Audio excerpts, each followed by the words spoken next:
eMarketer is your trusted partner for actionable data and insights on marketing, advertising, commerce, and more. But did you know, were you familiar with the fact that eMarketer also has a division focused on B2B media solutions? Maybe not. But you are now. Partner with eMarketer today and connect your brand messaging with our powerful audiences. You can learn more, of course, at emarketer.com/advertise. Hello, everyone, and thanks for hanging out with us for the Behind the Numbers Weekly Listen and eMarketer podcast. This is the Friday show that didn't know what the world did before ketchup. A plain hot dog? Oh, what a terrible place to live. No one else agrees? Mustard. Yeah, I was going to say mustard. Mayonnaise, more importantly. On fries? We're not 8 years old. Yeah, mayonnaise with everything. Mayonnaise with everything, that is true. Definitely not on a hot dog. That's insane. Mustard on your fries? Sarah. No, I'm mayonnaise. I'm an aioli on the fries. I need a little fancy Oh, mayonnaise. nice. No. Yeah, How European I'm sophisticated. Style. You've changed. Thanks, guys. You've changed. In today's show. Oh, I'm Marcus, by the way. You knew that. You might not have. It doesn't really matter. But today we're talking about, can tech executives be held responsible for what happens on their platforms? Is Walmart Plus a legitimate threat to Amazon Prime? Will swapping out barcodes for QR codes move the needle? Can retailers start their holiday marketing too soon? And why do dogs tilt their heads when you talk to them sometimes? Join me for this episode. We have three people. Let's meet them. We start with our principal analyst who covers everything retail media based in New York City. It's Sarah Marzano. Hi, Marcus. Hello there. We're also joined by our director of reports editing. He is based in Maryland now, I believe. It's Rahul Chadha. Hey, Marcus. Thanks for having me. Hey, fella. And finally, across the pond on the south coast of England, we have our senior analyst who covers everything retail and e-commerce for the UK and a bit of Western Europe as well. It's Karina Perkins. Hi, Marcus. I'm so thrilled to be here. Okay, let's just get this out of the way. So I told Karina this was a video podcast in the subject line of the email, and she thinks that I didn't, or it wasn't in the correct place, and so is mad with me. And we'll I'm be not mad. I said I was thrilled to be there. Your tone said otherwise. It's Karina Perkins. Great. Just my UK Great tone. to have you. I know. We only have one. All right, what do I have in store for you? A story of the week. We have a debate for you in the middle today, and then we end with some random trivia. Of course, we start with the story of the week. Can tech executives be held responsible for what happens on their platforms? Questions Adam Satiriano and Cecilia Kang of the New York Times. They note that French judicial authorities brought preliminary charges against Pavel Durov, Telegram's founder and CEO, as part of an investigation into illicit activities on the messaging app that set off worries about the personal liability of tech executives. France is charging Mr. Durov with complicity of organized crime on his messaging app Telegram, including money laundering, drug trafficking, and distributing child sexual abuse material, according to reporting from the BBC, the AP, NBC News, and French newspaper Le Monde. Mr. Durov is a French and UAE dual national billionaire, originally from Russia, who founded the popular Russian social media company VKontakte. 10 years ago, he left Russia after refusing to comply with government demands to shut down opposition communities on the platform. Notes Graham Fraser of the BBC. A year before this, he had founded Telegram, running the company from Dubai in the UAE, where he now lives. Telegram is the world's 8th largest social media messaging platform, says The Economist, popular in India, Russia, Brazil, Indonesia, and the Ukraine, as well as other countries, with a self-reported 1 billion monthly active users worldwide. That makes it nearly 3 times bigger than Twitter and 2/3 the size of Instagram. Judges have placed Mr. Durov under court monitoring. He must visit the police station twice a week and stopped him from leaving France, requiring him to post a $5 million bail. The investigation could take months or even years, and judges could ultimately decide to drop the charges. Okay, lots going on. Rahul, what's your take on this case and this concept from the New York Times of, or this question of whether tech executives can maybe in the future be held responsible for what's going on their platforms? I mean, I think it's really interesting that they went after this guy I think in the past, most regulatory actions that have been taken against tech platforms have, my sense is most of them have been in the EU, largely around privacy issues or antitrust issues. And the EU will levy fines against these mammoth businesses that are just part of the cost of doing business for them. They're generating billions of revenue. 10, $100 million fines, kind of a slap on the wrist for them. Putting these executives, forcing them to put some skin in the game in terms of liability, in terms of what's happening on their platforms, is maybe a new approach, and maybe will motivate these people to figure out how to adhere to the regulations that are on the books a little bit tighter. I think the Times article pointed out that the bar is really high for these prosecutors, though. They have to prove the execs knew about the illegal activities on their platforms and did nothing. I think, the First Amendment, or I guess on an international level, you're talking about free speech adherents are going to complain that this limits the ability for people to express themselves on these platforms freely. I think it's instructive. This guy came from Russia too. I don't think there's an accident that he's probably like a free speech absolutist from that term. I mean, from that perspective, but this is a debate that's been going on, at least in America, since our inception. Free speech versus the cost of free speech, meaning a speech that might be abhorrent to some people, and trying to find a balance is just an ongoing process. I don't think we're going to resolve perfectly.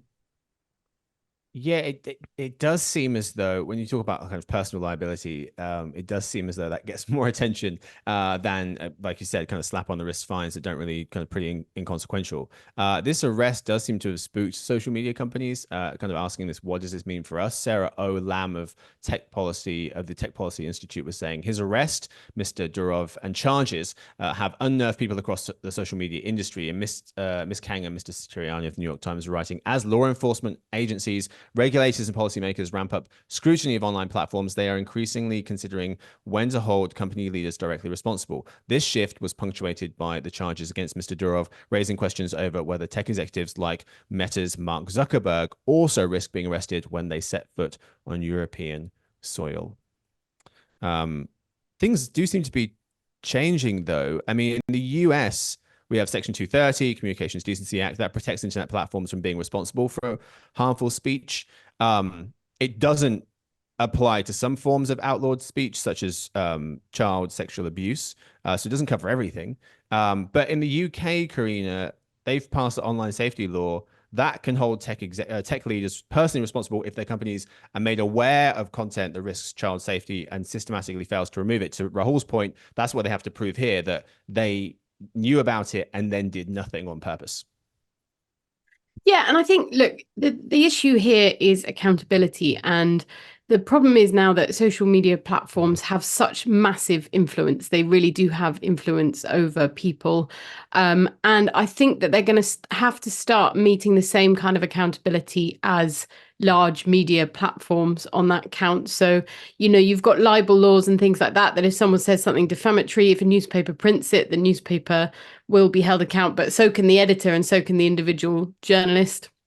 So I think that really social media has kind of escaped that personal accountability, but I think that it is something that is going to happen if they are to really take action on some of the more problematic areas on their platforms. And there are some problematic things on their platforms. I'm 100% all for free speech, but there does need to be a certain amount of responsibility and accountability when it comes to what kind of things are being promoted on their platform. And certainly if there's any kind of criminal activity on their platform, then that, someone has to be held accountable for that. And as Rahul said, the problem is that big fines, they're not a massive problem for very large companies, whereas that kind of personal sanction might have a bit more of an effect in making them act. I think prosecution's quite unlikely, but I can see what the prosecutors are trying to do. Yeah, it does seem as so there's a kind of a spectrum of you can say anything, and to we're going to really restrict what you're able to say on this platform. It does appear as though Telegram was on the you can pretty much say anything on this platform end of the spectrum, and they were pretty kind of lax in terms to non-existent in terms of content moderation policies. Matthew Dalton of the Wall Street Journal writing that Mr. Durov's laissez-faire approach to policing the platform saw him impose few, if any, restrictions on content shared on Telegram, despite mounting concern, particularly in Europe, that online platforms were enabling illegal activity, spreading misinformation, and fueling hate speech. For years, Telegram has ignored subpoenas and court orders, according to someone close to Mr. Durov. And Mr. Fraser of the BBC writing that cybersecurity experts say its moderation of extremist and illegal content is much weaker than other social platforms and messaging apps as well. Sarah, what was your biggest takeaway from this story? Yeah, I mean, I think what's really changing here is, and a couple of the other folks here have pointed out, just the massive scale and influence that some of these social platforms have. And what we're seeing is that there's this huge variety of sort of approaches to international laws regarding the responsibility of social media platforms over the content their users post. And so I think we're going to keep seeing things like the US's strong free speech approach getting challenged by what's happening in other countries. We're seeing, as the world becomes more global, it's also becoming a bit smaller, right? And it'll be interesting to see sort of who blinks first when it comes to the approach. And we see a lot of these CEOs digging their heels in, but it'll be interesting to see whether this has any effect. Yeah, Telegram, they have been banned temporarily or permanently in over 30 countries, according to VPN software maker Surfshark. Now, they do say that they comply with the EU's Digital Services Act, which requires companies to cooperate with authorities in countering the spread of illegal content on their platforms. However, one of the things that's holding them back here is the size of the company. It might not have a large enough team to even moderate the content if it wanted to. They apparently have somewhere around 50 staff. Wow. I don't know, even if it's triple that, or quadruple that, or 10 times that, that's really nothing compared to like Facebook has 40,000 just in its safety and security teams alone. So that's part of the problem. And then social media, they kind of prioritize correcting the worst content moderation offenses. If they can't do it all, which it seems like it's almost impossible to do, they'll try to go after the worst stuff. And Alessandro Accorsi, a researcher of the International Crisis Group, saying the effectiveness of content moderation is largely dependent on the platform and the resources it allocates to safety. Social media companies are often reactive, since they want to limit the financial resources dedicated to moderation, as well as possible legal, political, and ethical headaches. So what usually happens is that they will focus their efforts on a few groups or issues for which inaction on their part carries legal or reputational costs. If convicted of complicity in illegal online transactions, Mr. Durov faces up to 10 years in prison and a fine that really doesn't matter to a billionaire, about 500,000 euros, pretty much the same in dollars, a little bit more. This was noted in the journal as well. I guess one part of the problem here, finally, WhatsApp, they limit group sizes to 1,000 users. Telegram, you can have up to 200,000 users in a group. And so it does seem like trying to moderate any of this content is just an absolute nightmare. But we'll see. That's all we've got time for the story of the week. We move now, folks, to a debate of the week. Today's segment, Make the Case. This is where Karina, Sarah, and Rahul present the for and against arguments for each of the following questions based on 3 news stories. 2 contestants will face off per question. Following takes don't necessarily reflect the analyst's personal views. Their job is to just present the best case regardless and offer objective analysis. Question 1. Rahul against Karina. Is Walmart Plus a legitimate threat to Amazon Prime? Walmart Plus members have a new perk, discounted fast food, notes our retail briefings analyst Rachel Wolf. She writes that in what Walmart calls its first of its kind partnership with Burger King, subscribers now get 25% off 1 digital order daily, in-app or online, and members will be eligible for 1 free Whopper per quarter with a digital purchase. Walmart's membership costs $100 for the year, $8 a month, and includes free shipping, access to Paramount Plus, early access to promos, gas discounts, and more. Question is Walmart Plus a legitimate threat to Amazon Prime at this point? Rahul is arguing that it is a legitimate threat to Amazon Prime. 60 seconds on the clock. Make the case. If the economy turns south, I think certainly price-conscious shoppers will see better value. Walmart Plus, I think you mentioned it's $99, $100 a year, I think, compared to Amazon Prime, which I think is around $140, at least in the US. So that's a $40 savings right there. Walmart has a reputation, obviously, for being a value-focused retailer. One of the perks is a discount on gas, which is just a fixed cost for a lot of people who are relying on cars for transportation. And, they're working to hit parity with Amazon Prime, by adding stuff like Paramount Plus. Are they going to get there? Probably not. I think it's always going to be a little bit less enticing if you're looking at just the whole suite of products and services that come baked in with Prime. But again, I think if the economy has headed kind of in the wrong direction for a lot of people, it's going to attract a lot of value-focused consumers. Very nice start. Karina arguing Walmart Plus isn't a legitimate threat to Amazon Prime. Make the case. Yeah, I think Walmart Plus is undoubtedly gaining momentum. It's doing a lot of interesting things with its membership, but I think it's got quite a long way to go before it's a legitimate threat to Amazon. So this chart here shows that I think there was our eMarketer e-commerce survey found 26% of US adults pay for a Walmart Plus membership.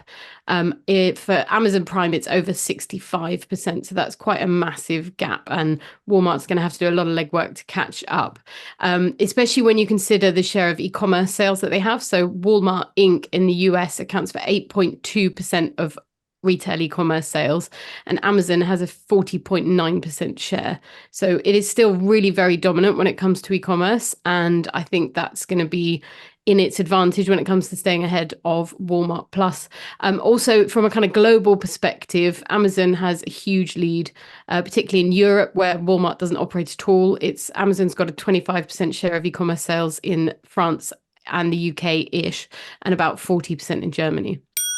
Yeah, I was looking at that data as well, Karina, and not only is Walmart Plus used by 26% or paid for by 26% of US adults, but it's up 12 points from a year ago, and that's nearly as many people who pay for Costco and Sam's Club membership. So it's getting up there now. Prime is 65% to your point, but Walmart Plus is only 4 years old. Amazon Prime is nearly 20.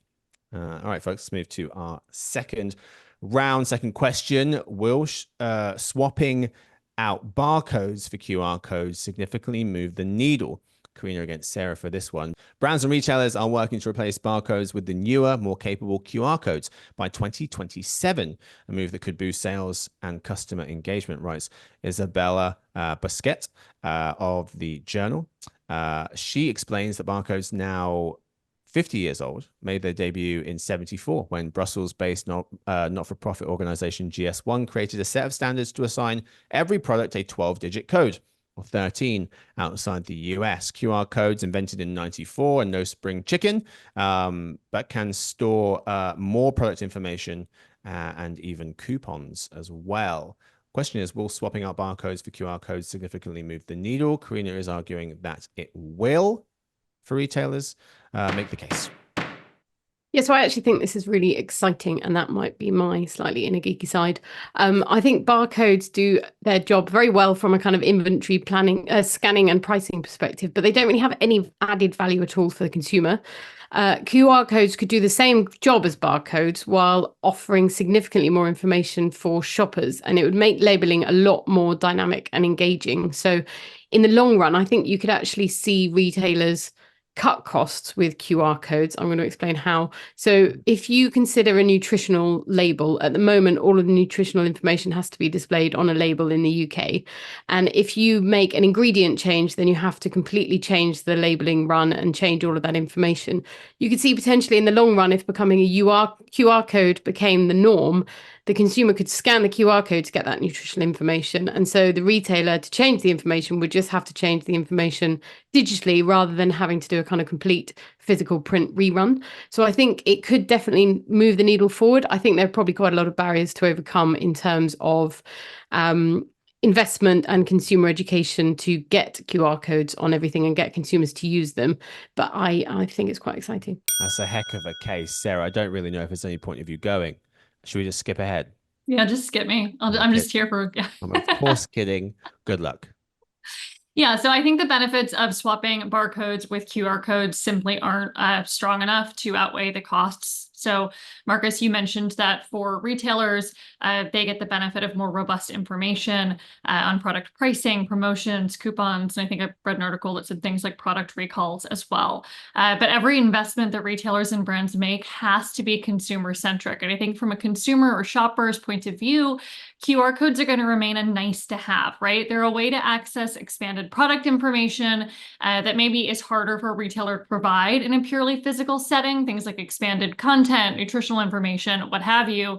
That's an added benefit for a really specific subset of in-store shoppers, those that are already really digitally savvy, those that specifically aren't in a hurry, right, and have time to look up more information and interest there, those that are really interested in that expanded product information. That's not going to be everybody. And then from a retailer infrastructure perspective, there was research from Retail Systems Research, around 4 in 10 retailers, at least here in the US, not being satisfied with their in-store Wi-Fi. So there's some foundational infrastructure problems. That Wi-Fi is really necessary for things like QR codes that you scan with your phone to work smoothly. And then just bringing it back to the customer, unless QR codes can make in-store shopping faster or more efficient or really make shoppers feel confident that they're saving money, they're going to create friction at checkout, and that is going to prevent them from meaningfully replacing barcodes. I think at best, we're looking at a future where QR codes go the way of something like self-checkout. It'll be one of several options that shoppers come to expect versus becoming a complete replacement for the barcode. It's a good round, folks. It does seem like you need to give people a real reason or real experience or an enhancement of the experience. One of the examples is a case study in this piece from the journal, and it was highlighting where L'Oreal experimented with putting QR codes on packages of hair dye that led users to a site where they could do virtual try-ons of that color or watch tutorials. The company said folks who engaged with these experiences were more likely to purchase by a factor of 2 to 3, which is not nothing. But a fair amount of folks already engaged with QR codes whilst in stores. You can see from this chart showing the things Americans use their phones for while shopping. 25%, this is from this summer as well, 25% of US shoppers scanned a QR code on their phone whilst in a shop. It's according to retailer services company Spar Group. Let's move on to our third and final of today's debate. Holiday shopping, how early is too early? Sarah versus Rahul. Consumers are split on when to start holiday shopping, writes Zachary Russell of Chain Store Age. A recent Vericar study found 44% of consumers plan to start shopping for the holidays in October or earlier. That's down slightly from 47% last year. So 44% saying October or earlier, 41% plan to do most of their holiday shopping in November, 33% plan on December. Our retail analyst Zach Stambor suggests that brands risk marketing fatigue by letting pumpkin spice and Christmas messages creep into August. He says some early promo offenders include Home Depot, who hyped its Halloween decorations in March. Lowe's and Party City started selling them in June, and UK department store John Lewis showcased Christmas home decor trends in July, Zach notes. Can retailers, though, can they start their holiday marketing too soon? Sarah is arguing that retailers can indeed start their holiday marketing too soon. Make the case. Yeah, so I think starting holiday marketing earlier as a means to drive sales and capture consumer interest early has been a topic for at least my entire retail career, which I think that setup might take the wind out of my sails a little bit. This has been going on for a long time and it keeps going. I think consumers have demonstrated so far a surprising amount of tolerance for early holiday messaging. But I think that tolerance certainly comes with potential limits. And the data that Zach cited showing that there are really mixed results in terms of efficacy. If we're measuring success by incentivizing consumers to actually spend more or to shift their spending timeframe, this chart shows that perfectly. Zach's article cited data from ComScore looking at the share of monthly shopping in October, which has remained stable since 2018, despite giant retailers like Amazon bringing in really significant promotions into the month of October. I think the risk that retailers run when it comes to items that are only available for a limited period of time, say something like a pumpkin spice latte, bringing that availability earlier erodes any sense of urgency and the lift that you can get from the urgency and that special nature that comes with scarcity. If the shopper's trained to see that the best sort of thing is going to be available, right, they're going to be less likely to take action. And I think that translates over to promotions as well, right? When you run a promotion, you're looking for that shopper to take action.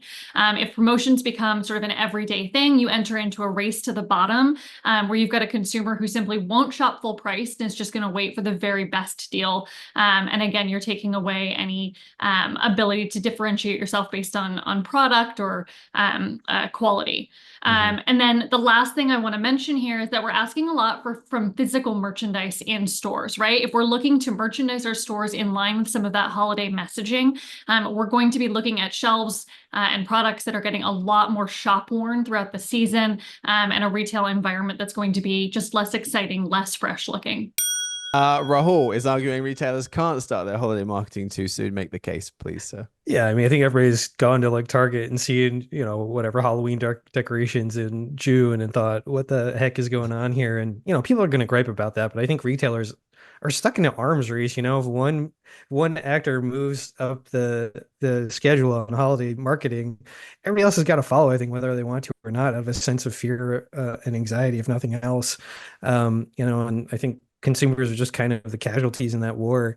And, I think that stat about like these share of holiday sales kind of being flat in October, that could also just be reflective of the fact that they have to do this now just to maintain that share. Even if they're not growing share, retailers can't lose share either. So if they're operating from a place of fear, I think, yeah, we're just going to unfortunately see these holiday shopping marketing campaigns just move up earlier and earlier. Because at the end of the day, I think people will complain, but if they see a deal's a deal. They'll buy it, and they'll buy a Christmas present in October instead of waiting until December if they think they're getting a good price on it.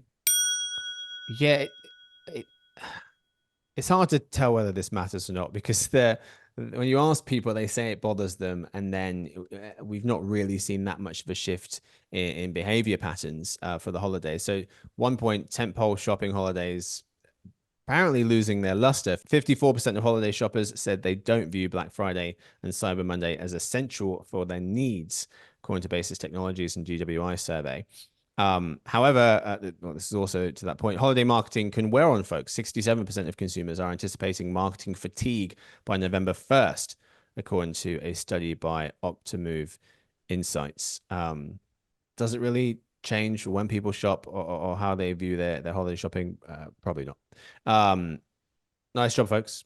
Great rounds. Great 3 rounds. Great debate. We now move to the final segment of the day.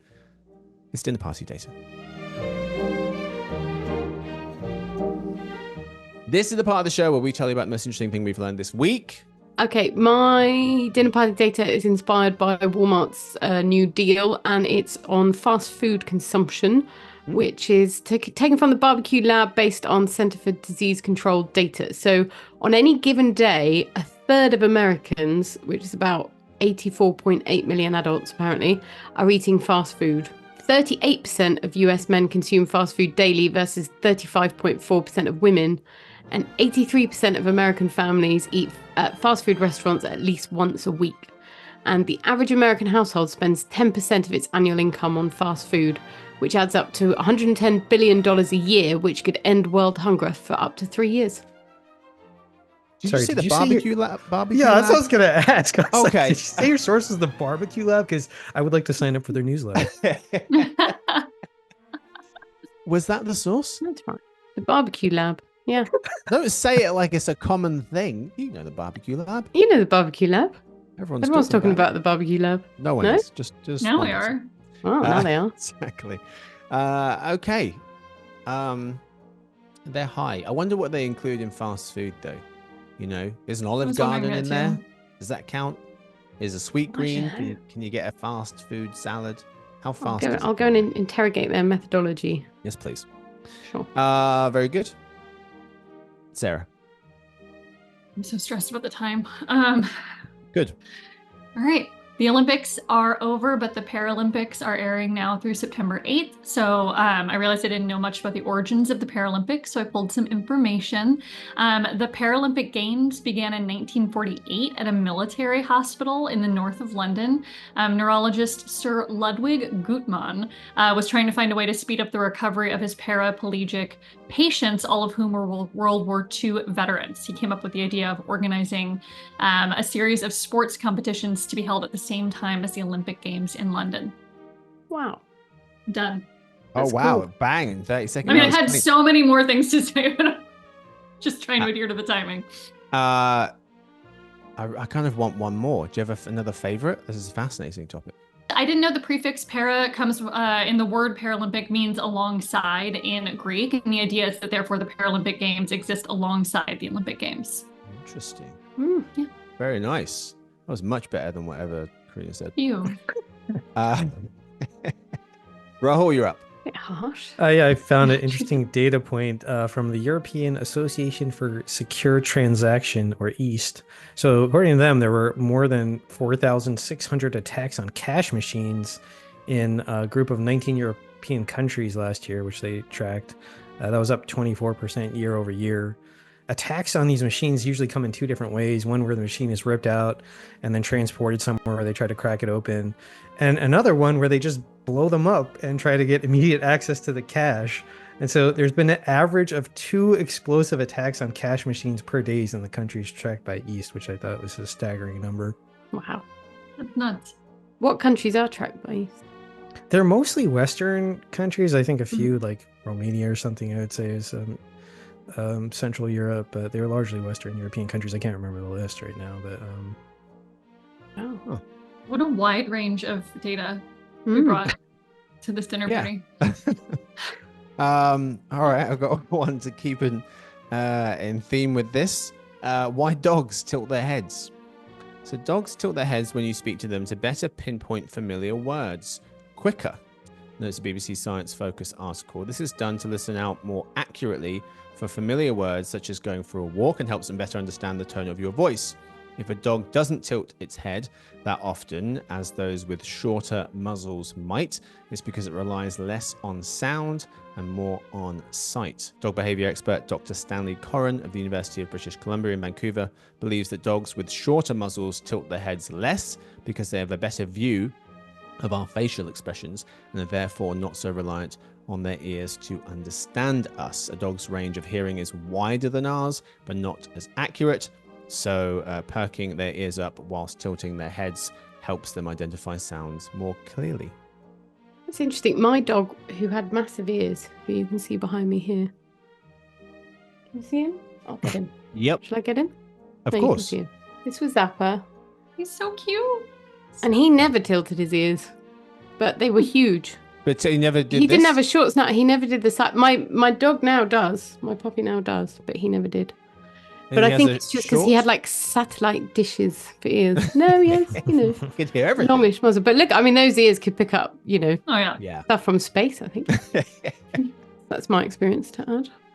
Apparently, there was a great documentary on dogs, and apparently, dogs have, when they look at a human, they look at, I think it's the right or the left side of your face, which is what humans do to each other. But if a dog looks at a picture of another dog, they look straight on. So it's like an evolutionary thing that they've learned to better communicate with us. I did read about this. Yeah, it's fascinating. Yeah, I do. Sometimes I wish I could talk to my dog. Just the one of the 4, though. I would like to ask him how he would take his coffee. Because sometimes the we'll give him a bit of coffee. Yeah, the others don't really talk to you, but this one can't shut up.